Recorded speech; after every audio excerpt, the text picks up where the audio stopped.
Tom Holland hints at a fresh approach for Spider-Man 4, and we get a jaw-dropping first look at the next season of My Adventures with Superman. Meanwhile, the president of Hasbro and Wizards of the Coast steps down. All this and more coming up on the weekly slate.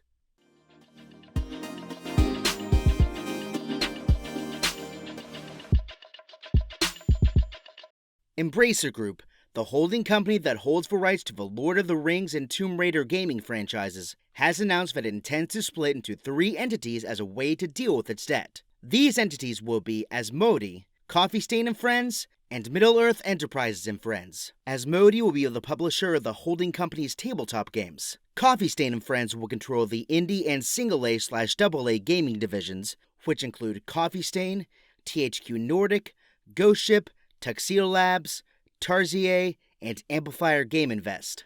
Middle-earth Enterprises and Friends will be the new name of Embracer Group, and they will control the AAA gaming division, holding the rights to the Tomb Raider and the Lord of the Rings franchises, among others.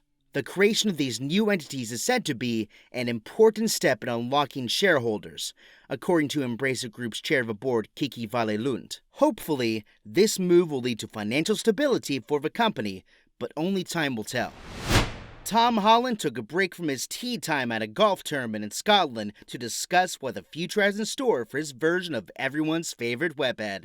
This time around, Holland seems to be involved in not only the acting side of things, but also the story and other creative elements as well, saying, quote, "This is the first time in this process that I've been a part of a creative so early. It's just a process where I'm watching and learning. It's just a really fun stage for me. Like I said, everyone wants it to happen, but we want to make sure we're not overdoing the same things." End quote. Holland has an immense love and respect for the character and most certainly wants to do more. He also recognizes that they have a legacy to protect and doesn't want to rush the process. Quote, "We have the best in the business working toward whatever the story might be, but until we've cracked it, we have a legacy to protect."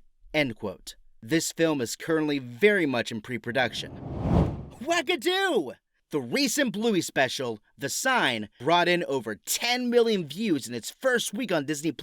Yes, for real life. The 28-minute special brought in 10.4 million views, and this translates to about 291 million minutes of viewing across the globe. This special's plot focuses on the Healer family considering selling their home after Dad Bandit accepts a new job. It also features the wedding between Frisky and Uncle Rat, though there has been some speculation regarding the future of Bluey. Creator Joe Brum has yet to comment on this, as the BBC has instructed him to, quote, "never talk about the kids' voices or the future of Bluey," end quote. Regardless, children and adults still have plenty of moments to share with the Healer family.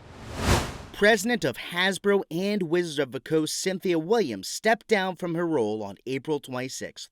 Hasbro released a statement saying, "We're excited for Cynthia to take the next step in her career and grateful for the contribution she has made in her more than 2 years at Wizards and Hasbro. We wish her the absolute best in her next endeavor." Williams held positions at Microsoft, including General Manager and Vice President of the Gaming Ecosystem Commercial Team, before joining Hasbro. During her tenure at Hasbro, she oversaw several successes, including Wizards' impressive over $1 billion in earnings last year, and the popularity of titles such as Baldur's Gate 3 and Monopoly Go. All was not well during this time, and she faced challenges with the Dungeons & Dragons and Magic the Gathering brands, and also oversaw several layoffs at Wizards of the Coast right before last year's holiday season.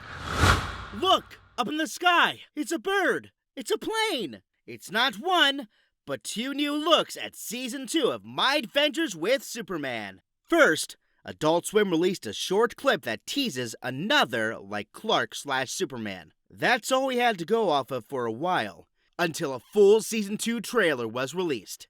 In this promo, we get more glimpses at Season 2, including our first look at Lex Luthor and even Supergirl. And if that weren't enough, we now have a release date and the block it will premiere on. Season 2 of My Adventures with Superman will have a double premiere on Toonami on May 25th at midnight. This is a welcome change from a previous season where it premiered on Thursday but reran on the block instead. Regardless, Season 2 looks like it will be quite an exciting development for Man of Steel, and heroes will unite on May 25th at midnight. only to Nami. Lastly, just after her 91st birthday, Carol Burnett is set to receive a Lifetime Achievement Award at the Gracie Awards by the Alliance for Women in Media Foundation, or AWMF, for her work in the industry. Burnett was the first woman to host a variety show and is an icon of film and television. AWMF President Becky Brooke released a statement about Carol, saying, quote, Carol Burnett is a true icon of television and entertainment, whose impact spans decades and resonates with audiences of all ages. Her groundbreaking work on The Carol Burnett Show set a standard for excellence in comedy and storytelling. Whether you know her from her highly successful variety show, Calamity Jane, or even the oh-so-mean Miss Hannigan, Carol Burnett is clearly an icon of entertainment, and this Lifetime Achievement Award is well-deserved. Remember to like and subscribe to stay up to date with Culture Slate. You can also join our public Discord where we discuss Star Wars, Marvel, and all things pop culture. This is Connor, and thank you for watching.